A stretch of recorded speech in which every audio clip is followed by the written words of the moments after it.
지금 차면 차릴 때가 아닙니다 라는 제목으로 하나님 말씀을 진행하고 있습니다. 지금 대한민국이 신종 코로나 바이러스로 인해 몸살을 앓고 있습니다.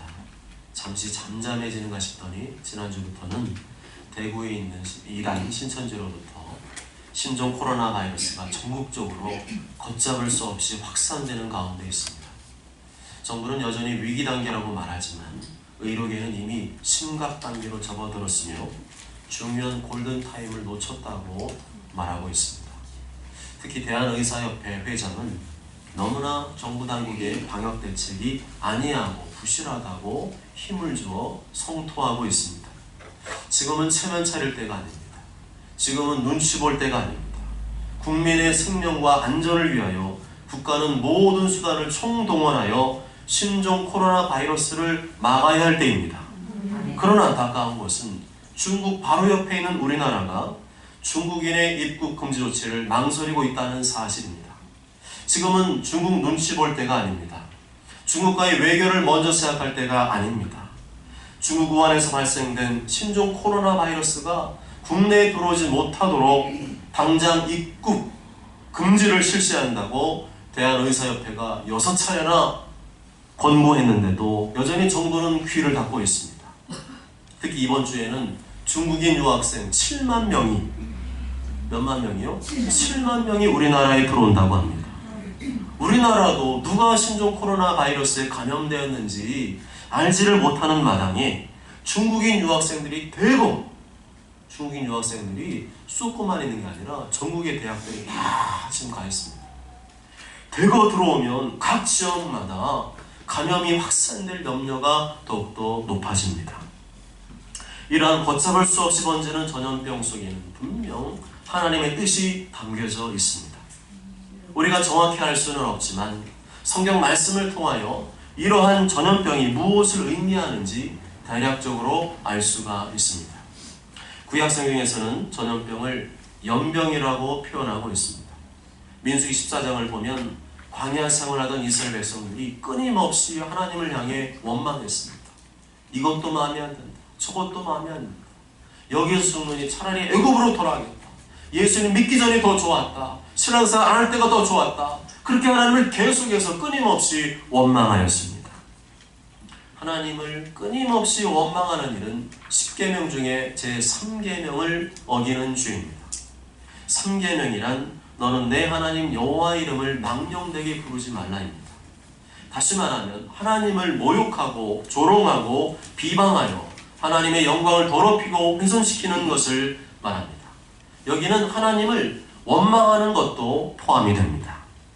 지난 주일에 살펴본 민수기 15장 30절 말씀을 보면 여호와를 비방하는 자니 그의 백성 중에서 끊어질 것이라 말씀합니다.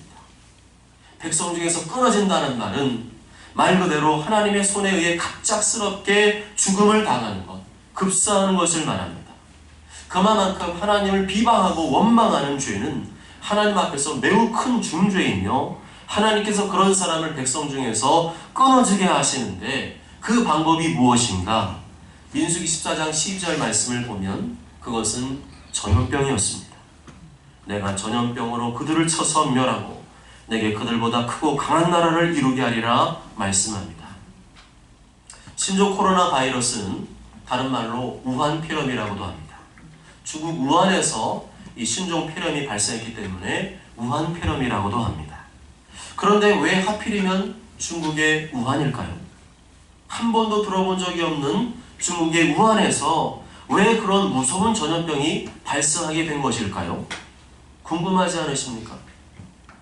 중국 우한에 있는 선교사님의 편지에 의하면 2019년도에 중국 우한이 종교정책 시범지역으로 선정이 되었다고 합니다.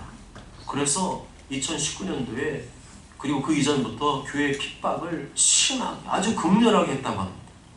이미 48개의 지하교회가 폐쇄되었고 그보다 앞선 2018년도에는 모든 선교사들을 추방시켰습니다. 교회당을 파괴하고 성경책을 불태우고 십자가를 내려버리고 교회당마다 CCTV를 설치하여 감시하고 교회당마다 중국 국기와 시진핑 주석의 초상화를 걸게 하고 예배 시간에 정부 선전 시간을 넣게 하고 교회 집회를 봉쇄하고 교회 지도자를 감옥에 집어넣었다고 합니다. 주목할 만한 것은 이 우한 지역에 종교 정책을 실행하는 부서에 가장 높은 사람이 이번 우한 폐렴 공무원 사망자 중에 제1순위로 죽었다는 사실입니다. 이쯤 되면 왜 하필이면 우한일까? 왜 중국의 우한이 전염병의 근원지가 되었을까를 충분히 짐작할 수가 있습니다. 창조주 하나님께서는 모든 인간이 당신의 이름을 높이고 예배하기를 원하는 줄 믿습니다. 그런데 하나님을 정면으로 거역하고 도전하며 그 이름을 더럽히고 욕을 보이는 백성들은 민수기 14장 말씀대로 전염병을 통하여 그 백성 중에서 끊어지게 하실 것입니다. 민수기 16장을 보면 그러한 전염병이 14장에서 그렇게 선포를 하시고 그 다음에도 돌이키지 않습니다. 그렇게 선포하신 이유는 이제 회개하고 돌이키라는 것이었거든요. 그런데 그 말을 듣지 않고 계속해서 거역하고 대적합니다. 심지어 고라당 일당이 모세와 아론을 반역하며 거역을 하기 시작합니다. 그때 하나님의 진노가 임하기 시작합니다. 순간 땅바닥이 갈라져서 그들과 모든 재물을 산채로 삼켜버립니다. 이를 보고 무서워 도망치는 일당들을 향해 여호와께로부터 불이 나와 분향하는 250명을 불살라버립니다. 그럼에도 깨닫지 못하고 모세와 아론을 거역하고 원망하는 자들에게 바로 연병이 시작되었습니다. 여호와께서 진노하셨으므로 연병이 시작되었습니다. 여호와께서 진노하셨으므로 전염병이 시작되었습니다. 하나님께서 진노하여 내리신 전염병은 급속도로 확산되었습니다. 모세와 아론을 반역하여 죽은 고라당 일당 외에 전염병으로 죽은 자만 14,700명이나 되었습니다. 전염병은 계속해서 그칠 줄 모르고 확산되었습니다. 인간의 그 어떤 방법으로도 손을 쓸 수가 없었습니다. 그때 전염병을 그치게 하는 유일한 방법을 아는 자가 있었으니 그가 바로 모세였습니다. 모세 외에는 지금 이 전염병을 그치게 할 방법을 알고 있는 자가 아무도 없었습니다. 이에 모세가 아론에게 이르되 너는 향로를 가져다가 제단에 불을 그것에 담고 그 위에 향을 피워가지고 급히 회중에게로 가서 그들을 위하여 속죄하라. 여호와께서 진노하셨으므로 백성을 위하여 속죄하고 라고 말씀합니다. 하나님께서 진노하여 일으키신 전염병을 그치게 하는 방법은 사람의 방법으로는 풀 수가 없었습니다. 왜냐하면 하나님께서 진노하셨기 때문입니다. 반드시 하나님과의 불편한 관계를 풀지 아니하면 이 문제를 해결할 수가 없었습니다. 하나님과의 불편한 관계를 해결하는 방법은 바로 속죄하는 것이었습니다. 모세는 이것을 알고 있었습니다. 그래서 대제사장 아론에게 급히 회중에 가서 그들을 위하여 속죄하라고 명령했던 것입니다. 죽은 자와 산자 사이에 섰을 때 연병이 그칩니다. 죽은 자와 산자 사이에 섰을 때 연병이 그칩니다. 너무나 두렵고 떨렸을 것입니다. 곳곳마다 전염병에 걸려서 아우성치는 소리에 멘붕이 왔을 것입니다. 그 당시는 의료기술이 발달하지 않았던 시대이기 때문에 속절없이 사망자가 발생했을 것입니다. 그런데 이 원리는 지금도 동일합니다. 신종 코로나 바이러스가 세상 사람들이 볼 때는 중국 우한 사람들이 박쥐를 잡아먹어서 발생한 전염병이라고 단순하게 생각하겠지만 우리 믿는 자들은 그 이상의 것을 생각해야 됩니다. 하나님 믿는 사람들은 내 주변에 일어나는 이 큰 일들을 만났을 때, 큰 사건들을 만났을 때 그냥 지나쳐서는 절대로 안 됩니다. 특히나 세계적으로 확산되고 있는 신종 코로나 바이러스와 같은 전염병을 바라보면서 인간적으로만 세상 사람의 가치관으로만 바라보아서는 안 됩니다. 성경의 눈으로 봐야 합니다. 하나님의 눈으로 봐야 합니다. 뭔가 하나님 마음이 불편하시고 하나님 앞에서 인간들이 큰 죄를 지었구나 하는 생각을 가져야 합니다. 특히 하나님의 이름을 더럽히고 욕보인 죄가 있구나 하는 생각을 가져야 합니다. 중국 다음으로 우리나라에 전염병이 확산될 때에는 우리나라도 하나님께서 진노하고 계시다는 생각을 가져야 합니다. 세상 사람들에게 말해봐야 헛소리라고 하겠지만 우리는 농담으로 이길 것이 아니라 진지하게 생각해야 될 줄로 믿습니다. 이러한 상황 중에 국가와 국민이 모든 역량을 총동원하여 전염병이 확산되지 않도록 총력을 기울임과 동시에 교회는 교회로서 해야 될 일이 있습니다.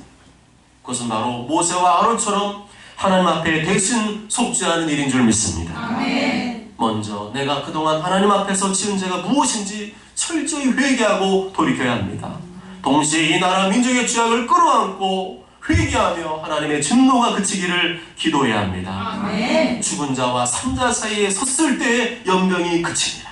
아멘. 우리는 아론이 하나님과 인간 사이에 그 백성을 위하여 대신 속죄했을 때에 연병이 그쳤음을 기억해야 합니다. 아멘. 그렇다면 우리 그리스도인이 지금 해야 될 일은 죽은 자와 산자 사이에 서는 일입니다.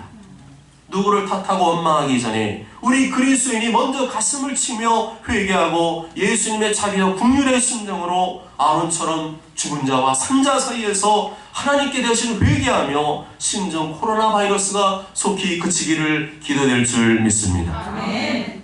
중요한 것은 이러한 때 내가 먼저 철저히 하나님 앞에 회개하는 일입니다. 나도 회개하지 않으면서 누구를 대신 회개해 줄 수가 있겠습니까?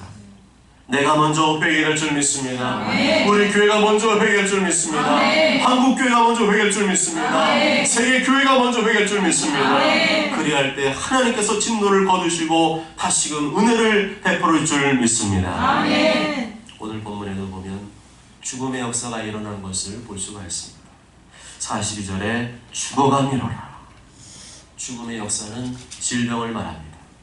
전염병을 국가적인 재앙이라고 한다면 인간의 각 개인의 질병은 개인적인 재앙이라고 할 수 있습니다.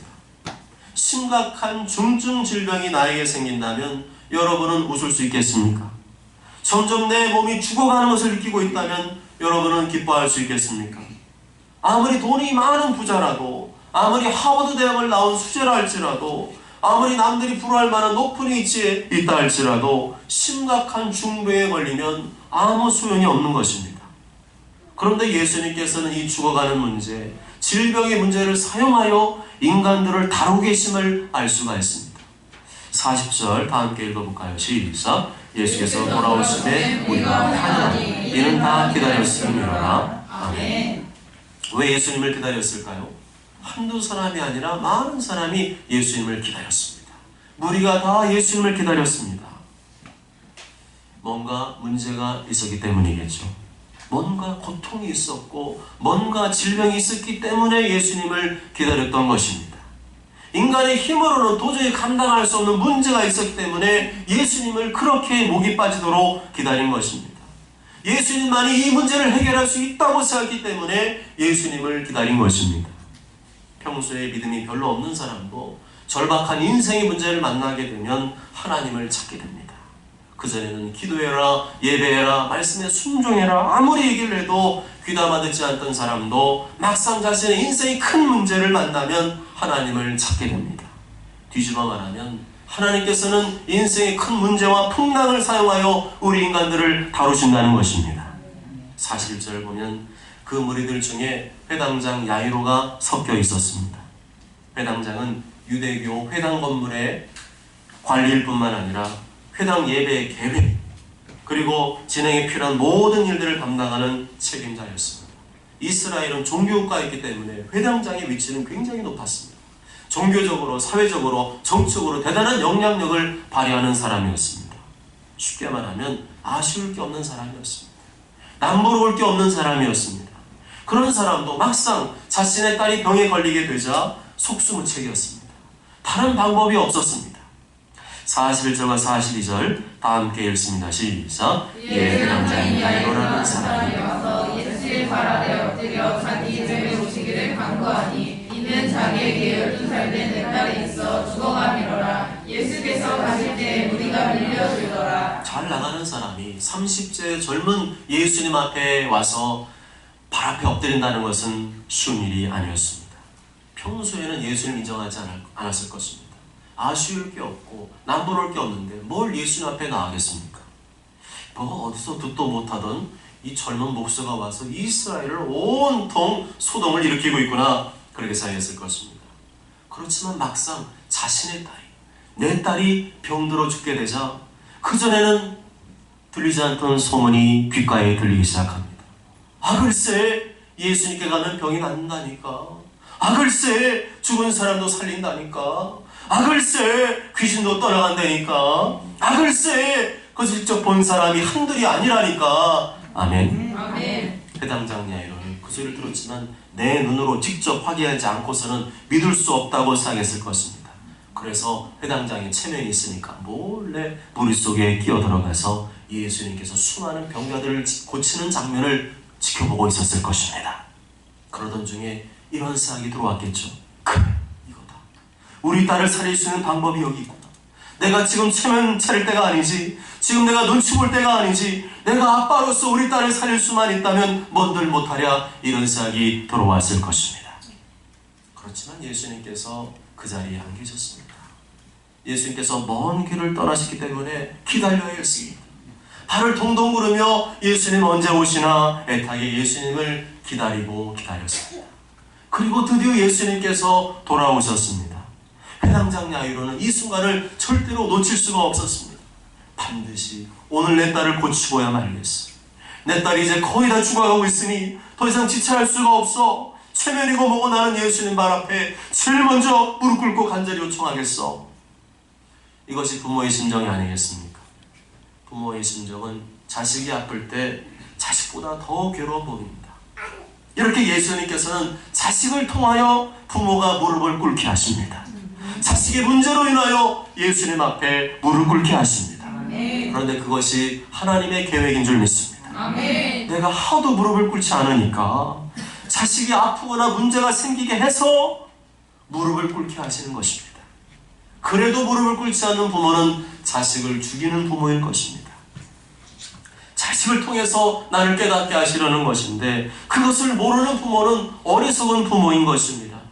회당장 야이로는 그 누구보다도 먼저 예수님 발 앞에 엎드려 자기 집에 오시기를 간구했습니다. 예수님, 제 딸이 죽어갑니다. 예수님, 이 방법 저 방법 다 써보았지만 소용이 없었습니다. 예수님, 제발 우리 딸이, 어린 딸이 12살밖에 안 된 딸이 죽어가고 있으니 꼭 좀 고쳐주십시오. 그런데 예수님께서는 회당장 야이로의 이런 간청에도 불구하고 아무런 대답도 하지 않으십니다. 너무 매장하신 거 아닌가요? 우리 딸이 12살밖에 안 된 딸이 꽃도 피기 전에 이렇게 죽어가고 있는데 회당장이 모든 채는 버리고 왔는데 어떻게 예수님께서는 냉정하게 아무런 대답도 하지 않으시는 겁니까? 이것은 예수님께서 우리의 믿음을 시험하는 것입니다. 우리의 믿음을 테스트하는 것입니다. 내가 거절해도, 내가 아무 응답하지 않아도 네가 믿느냐는 것입니다. 아멘. 많은 사람들이 기도하다가 포기하는 이유가 어디 있습니까? 아무 응답이 없기 때문입니다. 내 생각에는 내가 이렇게 기도했으면, 이만큼 기도했으면 응답될 만도 한데 응답이 없기 때문입니다. 그때야말로 믿음을 발휘할 때인 줄 믿습니다. 그때야말로 더욱 주님을 의지할 때인 줄 믿습니다. 그때야말로 더욱 주님 앞에 몸부림칠 때인 줄 믿습니다. 주님은 변함없이 당신을 신뢰하는 믿음을 보길 원하시는 것입니다. 그런데 그 와중에 또 다른 사건이 벌어집니다. 지금 한시가 급합니다. 빨리 예수님 모시고 우리 집에 가서 우리 딸을 살려야 되는데 그 중간에 또 다른 사건이 벌어집니다. 43절과 44절을 보면 12해를 혈루증으로 앓고 있는 여인이 등장합니다. 혈루증이란 몸에서 계속 피가 흐르는 산부인과 질환을 말합니다. 그것이 몇 년이나 되었다고요? 12년이나 되었다고 생각해 보십시오. 사는 게 아닙니다. 살아도 사는 게 아닙니다. 하루하루가 괴롭고 힘듭니다. 부끄러워서 누구에게 말도 못합니다. 생활하는 게 너무 찝찝하고 불편하고 피가 모자라서 하루에도 몇 번씩 쓰러집니다. 이 고통을 누가 알겠습니까? 이 괴로움을 누가 알겠습니까? 그래도 이 여인에게는 재산이 좀 있었던 모양입니다. 12년 동안 이 모은 재산을 다 끌어다가 용하다고 하는 의사를 다 찾아가 보았습니다. 이 의사에게 갔는데 안 났으면 다른 의사를 찾아가 보았습니다. 또 다른 의사 찾아가 보았는데 안 났으면 또 다른 의사를 찾아가 보았습니다. 그러기를 12년을 하였습니다. 그러다 보니 가지고 있던 모든 돈도 탕진하고 병은 더 고쳐지지 않고 심해졌습니다. 인간적으로 열심을 내면 낼수록 더 심해졌습니다. 돈은 돈대로 다 날아가고 이제는 거지가 되었습니다. 빈털터리가 되었습니다. 그로 인해서 몸만 망가진 것이 아니라 마음까지 완전히 망가져 버렸습니다. 이제 더 이상 살아갈 의욕이 없었습니다. 어떻게 살아가면 좋을지 막막했습니다. 바로 그때 예수님에 대해 알게 되었습니다. 예수님께로 가면 그 어떤 질병도 고침받을 수 있대. 그래, 이거야. 나는 더 이상 물러설 수 없어. 사람들이 나를 피가 흐르는 부정한 여인이라고 욕을 하든 말든 나는 살아야 돼. 나는 살아야 돼. 이대로 비참하게 죽을 수 없어. 반드시 예수님 만나고 말 거야. 반드시 예수님께 고침받고야 말 거야. 아멘. 아멘. 이것이 믿음인 줄 믿습니다. 아멘. 이것이 믿음인 줄 믿습니다. 아멘. 이 믿음으로 예수님 붙들고 기도하면, 절박한 심정으로 예수님 붙들고 기도하면 반드시 예수님께서 응답하실 줄 믿습니다. 아멘. 그렇지만 현실적인 난관에 부딪혀 있습니다. 많은 사람들이 예수님 주변을 너무나 많이 에워싸고 있었습니다. 사람들이 피가 흐르기 때문에 부정한 여인이라고 욕을 하며 침을 뱉고 있었습니다. 저희가 이 더러운 여인아, 부정한 여인아, 너희가 감히 어디라고 왔어? 그렇지만 포기할 수 없었습니다. 아무도 막을 수 없었습니다. 인간으로서의 최하의 자존심과 체면을 다 내려놓았기 때문입니다. 다 내려놓으시기 바랍니다. 아멘. 다 내려놓으시기 바랍니다. 아멘. 예수 앞에 나가는데 체면이 무슨 소용이 있습니까? 자존심 무슨 소용이 있습니까? 네. 다 내려놓고 예수님, 나의 유일한 소망 예수님께 나가시기 바랍니다. 아멘. 여인은 안간힘을 다해 예수님의 뒤로 바짝 다가갔습니다. 앞으로 가면 다 욕을 하고 발길질하니까 뒤로 돌아서 예수님께 바짝 다가갔습니다. 젖먹던 힘을 다해서 예수님의 옷자락에 손을 대었습니다. 한 번만, 딱 한 번만 예수님의 옷자락만이라도 만지게 해주세요. 딱 한 번만 만지게 해주세요. 그러면 저는 나을 거예요. 아멘. 아멘. 마가복음 5장 28절에 보면 이는 내가 그의 옷에만 손을 대어도 구원을 받으리라 생각하밀로라. 생각이 중요한 줄 믿습니다. 아멘. 생각이 중요한 줄 믿습니다. 아멘. 생각이 믿음인 줄 믿습니다. 아멘. 내가 예수님 옷에만 손을 대어도 고침받을 수 있어. 내가 예수님 옷에만 손이 닿아도 나는 나을 수 있어 라고 생각하는 것, 그것이 바로 믿음인 줄 믿습니다. 아멘. 그래서 생각이 무너지면 다 무너지는 겁니다. 생각이 무너진 사람에게는 아무리 기회를 주어도 소용이 없습니다. 이거 해봐요. 이거 좋을 거예요. 소용이 없습니다. 가서 위로해 주어도 듣지를 않습니다. 네가 내 맘 알아? 도리어 화를 냅니다. 용돈을 주면 그 용돈 가지고 술 사 마시고 엉뚱한 데 씁니다. 이미 생각이 무너졌기 때문입니다. 특히나 믿음의 사람이 생각이 무너지면 끝장입니다. 그런 사람은 예수님을 찾지 않습니다. 예수님은 가까이 하지 않습니다. 술 마시고 세상 쾌락을 따라갑니다. 세상 것으로 자신의 마음을 달래려고 합니다. 이미 생각이 무너졌기 때문입니다. 그렇지만 그 밑바닥에서도 다시 예수님을 찾으면 일어설 수 있는 줄 믿습니다. 혈증 여인처럼 모든 것이 다 무너진 순간에도 예수님을 찾으면 예수님께서 다시 그 손을 잡아준 줄 믿습니다. 44절 다 함께 읽어보실까요? 시작. 예수님께로 와서 그의 옷가에 손을 대니 혈증이 즉시 그쳤더라. 아멘. 여인은 깜짝 놀랐을 겁니다. 12년 동안 그 애를 썼는데 그 낫지 않던 이 질병이 예수님 옷자락에 손을 대는 순간 감쪽같이 마르는 것을 느꼈을 것입니다. 예수님께서는 45절에 그 즉시 이렇게 부르십니다. 내게 손을 댄 자가 누구냐? 예수는 부드럽게 물어보지 않았을 거예요. 호통하듯이 누가 내게 손을 댄 자가 누구냐? 그때 베드로가 말하죠. 주여, 무리가 밀려들어 미나이다. 주님, 지금 이렇게 많은 사람들이 밀고 당기고 있는데 예수님께 손을 댄 사람이 어디 한둘이겠습니까? 뭘 그런 쓸데없는 걸 물어보십니까? 예수님 참 되게 예민하시네. 베드로는 성격이 급하고 즉흥적이었습니다. 예수님께서 뭘 몰라보시나 보다. 그러나 그게 아니었습니다. 예수님께서 몰라서 물어보신 것이 아니라 그 여인의 마음까지도, 무너진 마음까지도 회복하시려고 일부러 부르신 것인 줄 믿습니다.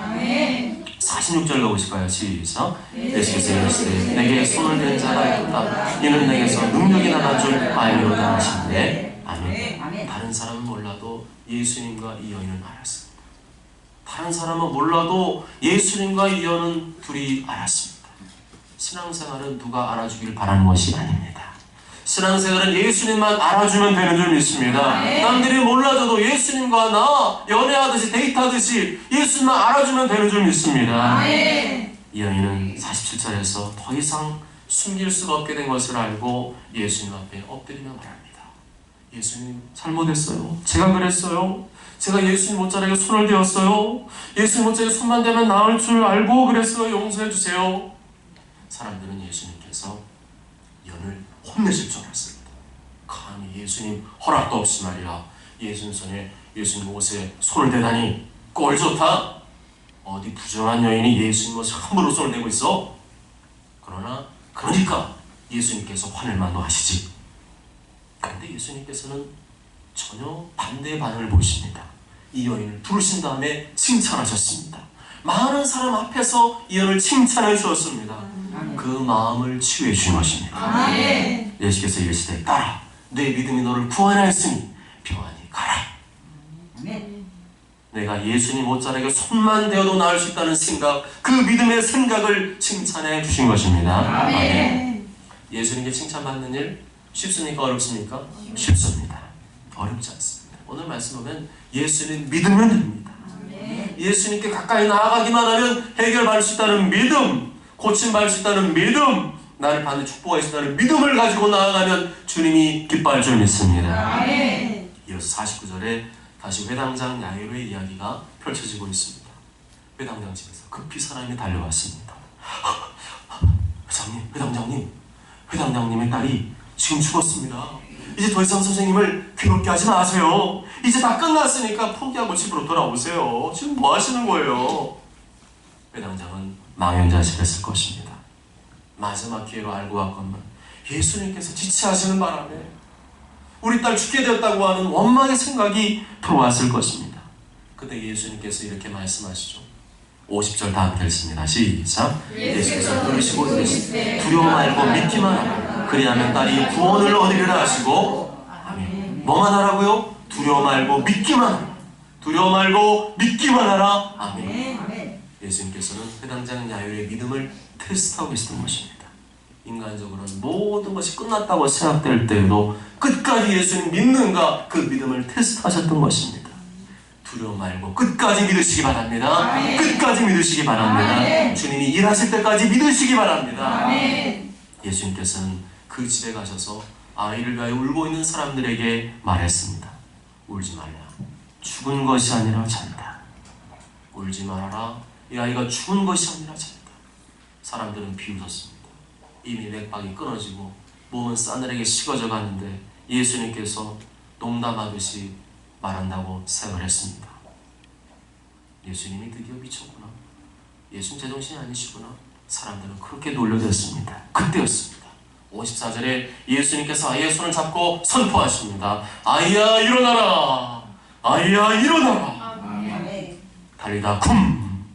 그러자 55절에 아이 영이 돌아와 곧 일어나게 되었습니다. 아이에게 먹을 것을 주라.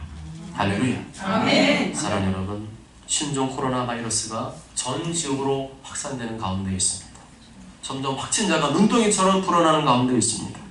지금은 치는 차릴 때가 아닙니다. 누구 눈치 볼 때가 아닙니다. 국가적인 역량을 총동원해야 될 때입니다. 국민을 스스로 감염되지 않도록 예방과 또한 소독에 철저를 기해야 할 때입니다. 나아가 우리는 아론처럼 우리나라의 죄악과 이 민족의 죄악을 대신 끌어안고 회개될 줄로 믿습니다. 어렵고 불가능한 상황 속에서 성경의 인물들은 모두 다 예수님 믿는 믿음으로 이겨내었습니다. 마지막 유일한 희망이신 예수님 붙잡고 간절히 구하였습니다. 그럴 때 예수님은 응답하신 줄 믿습니다. 두려워 말고 믿기만 하라. 하나님이 지금 우리 한국교회를 향해서 말씀하는 줄 믿습니다. 두려워 말고 믿기만 하라. 모두 저는 모두가 신종 코로나 바이러스 퇴치에 적극 동참하실 뿐만 아니라 각자의 처소에서 자신의 죄를 끌어안고 우리 가족의 죄를 끌어안고 우리 교회의 죄를 끌어안고 한국교회의 죄를 끌어안고 이 나라 민족의 죄를 끌어안고 회개하심으로 말미암아 하나님의 진노가 하나님의 때가 되었을 때 그쳐진 역사가 나타나게 되시길 주님의 이름으로 축복합니다. 아멘.